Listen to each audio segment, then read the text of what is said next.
Friends, welcome back to my YouTube channel exams Guru. So friends, आज हम जानेंगे second chapter of 9th class. हम किस एग्ज़ाम की तैयारी कर रहे हैं? हम NTSC और STSC के दोनों को मिला के तैयारी कर रहे हैं। ठीक है, तो देखो फ्रेंड्स, ये लेसन 2 जो है वो मैं बहुत बड़ा चैप्टर है, रशिया के बारे में है ये, है ना। तो मैं जल्दी से इसको करवा दूंगा, शॉर्ट नोट्स, बिल्कुल शॉर्ट नोट्स। हमने इससे पहले लेसन 1 फ्रेंच रिवॉल्यूशन के बारे में जाना था, अब लेसन 2 रशियन रिवॉल्यूशन के बारे में जानेंगे।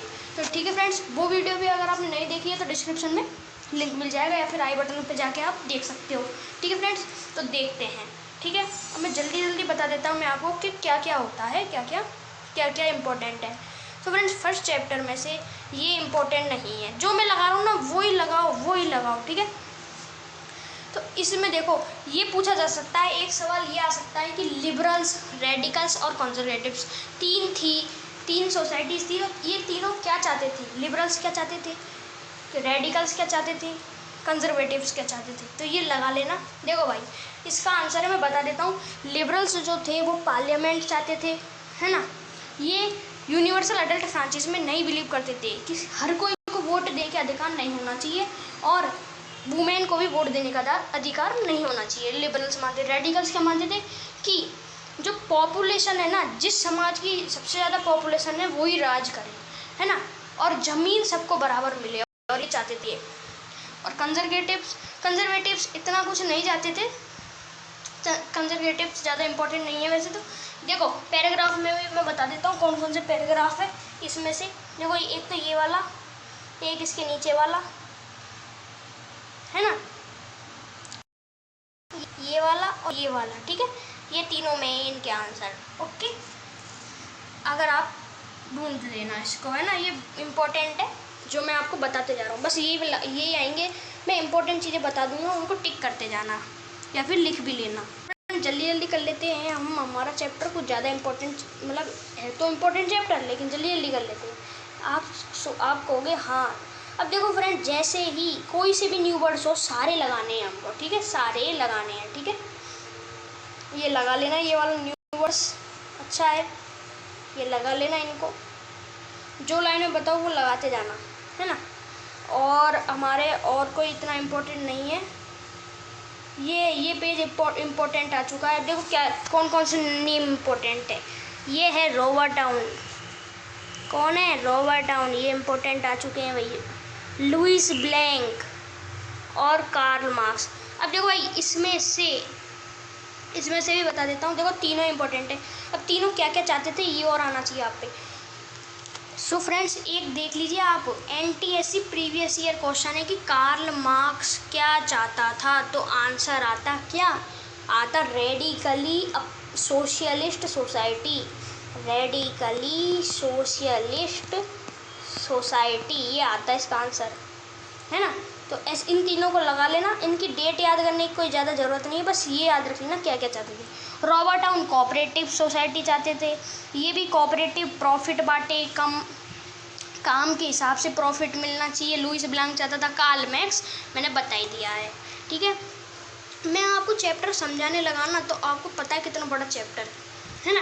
मैं तो शॉर्ट नोट्स प्रोवाइड कर रहा हूँ, आपने पढ़ लिया होगा मेरे हिसाब से, तो नहीं पढ़ा तो कोई बात नहीं।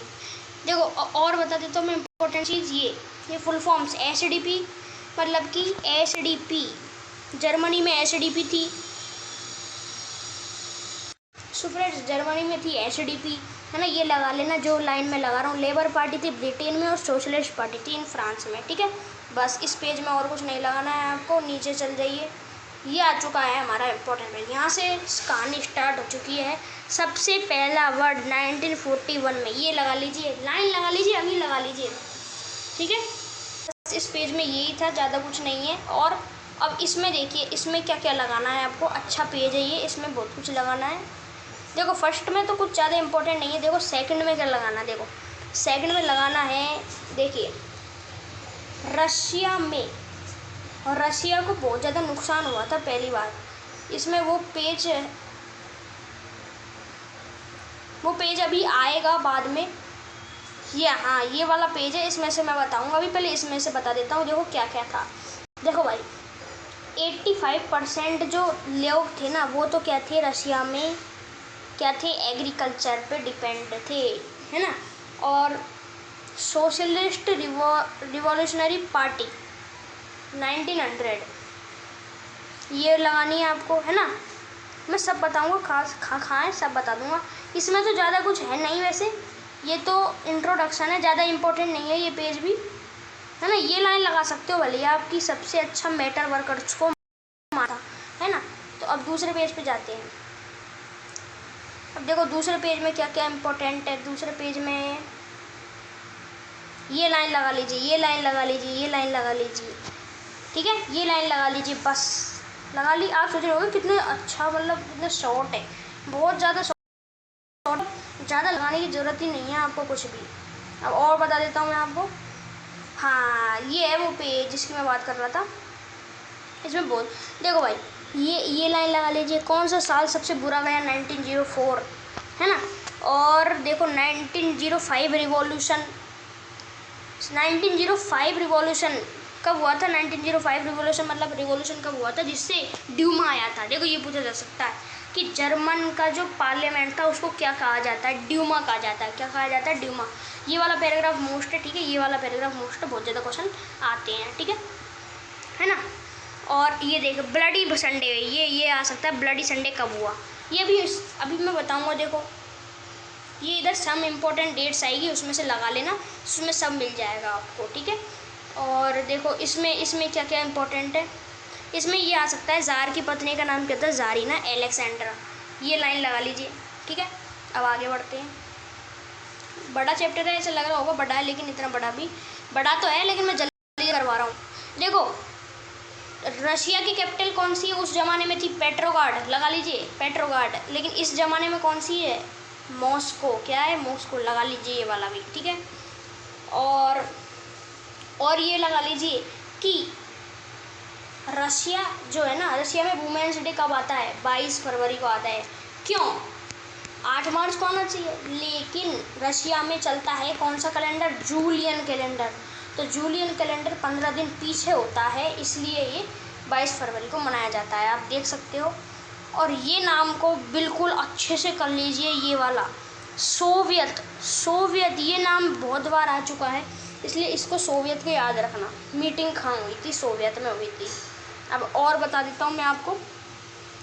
प्रोविजनल गवर्नमेंट, ये वैसे ही लिख लीजिए, वैसे तो आप लिख रहा होगा। प्रोविजनल गवर्नमेंट को क्या कहा जाता है? Temporary government. क्या कहा जाता है? टेम्पोररी गवर्नमेंट, है ना। जल्दी से हो जाएगा चैप्टर, ज़्यादा इम्पोर्टेंट नहीं है इतना, है ना। ये ज़्यादा इम्पोर्टेंट नहीं है इतना, मैं आपको जो बोल के बता रहा हूँ ना वो लिख लो आप, है ना। तो देखो क्या क्या लिखना है आपको। देखो ये लिख लीजिए आप। देखो 1980-20 में सिविल वार हुई। देखो मैं आपको है ना वो देखिए, इसको आपको लिख लेना है, बहुत ज़्यादा इम्पोर्टेंट है। इम्पोर्टेंट डेट्स आएगी ना तो इसमें से ही आएगी और कहीं से नहीं आएगी। बिल्कुल इसको टिक कर लीजिए, टिक कर लीजिए, टिक कर लीजिए, अपने मन में याद कर लीजिए, अपने मन में बिठा लीजिए इसको। ये बहुत ज़्यादा इम्पोर्टेंट है। इसमें से ही आएगी डेट्स, तो इसमें से आएगी डेट्स, ठीक है। और कुछ याद करने की जरूरत नहीं है डेट्स में, है ना। और तो कुछ नहीं। हाँ ये और लिख लीजिए कि 2 प्लेन्स बनाए गए थे। ये इतना इम्पोर्टेंट नहीं है, ठीक है। 2 प्लेन्स बनाए गए थे, एक इकोनॉमिकल ग्रोथ के लिए और एक इंडस्ट्रियल ग्रोथ के लिए। डिपोटेड, ये ऐसे लास्ट में आपके वर्ड्स आएंगे, डिपोटेड। और ये भी, ये जैसे न्यू वर्ड्स जो भी आए ना उनको कर ही लेना है आपको। जैसे मैं बता देता हूँ आपको, वर्ड्स आएंगे आपके लास्ट में, डिपोटेड, ऐसे ये आ गया है, इसको अंडरलाइन कर लीजिएगा, ठीक है। बस इतना ही था इस चैप्टर। आपको लग रहा होगा बहुत लॉन्ग चैप्टर है, लेकिन NTSC में इतना ज़्यादा नहीं आता। मैंने जो बता दिया वही आएगा, वैसे तो वही आता है। और आप चैप्टर तो पढ़ना ही है आपको पूरा, लेकिन याद यही करना ज़्यादा इम्पोर्टेंट नहीं है। हाँ एक चीज़ और इम्पोर्टेंट है कि वाइट कौन थे, ब्लैक कौन थे, वो मैं अभी आपको बता रहा हूँ। तो फ्रेंड एक और इम्पोर्टेंट चीज़ रह गई थी बीच में। देखो फ्रेंड्स इस लाइन को अंडरलाइन कर लेना। रेड्स किसे कहा जाता है? बोल्शेविक के साथ। अब देखो बोल्शेविक और कम्युनिस्ट 2 पार्टी थी, वो आप पढ़ लेना चैप्टर, है ना। तो देखो बोल्शेविक्स के साथ जो थे ना वो द रेड्स कहा जाता है। ग्रीन्स किसे कहा जाता है? जो सोशलिस्ट रिवॉल्यूशनरीज तो थे ना, रिवॉल्यूशनरीज, ग्रीन्स उसे कहा जाता है। वाइट्स किसे कहा जाता है? प्रो ज़ारीज, जो ज़ार के साथ थे, ज़ार निकोलस के साथ थे, है ना। तो ऐसे है, ठीक है फ्रेंड्स। तो thanks for watching this video, kindly like and share this video and subscribe this channel. जो फ्रेंड्स इतनी ज़्यादा जानकारी दी है, इतने शॉर्ट नोट्स बताएं, तो फ्रेंड्स प्लीज़ सब्सक्राइब कर लीजिए। ऐसे ही बढ़िया बढ़िया वीडियो आएंगे, थर्ड चैप्टर भी आने वाला है, ठीक है। Thanks for watching this video.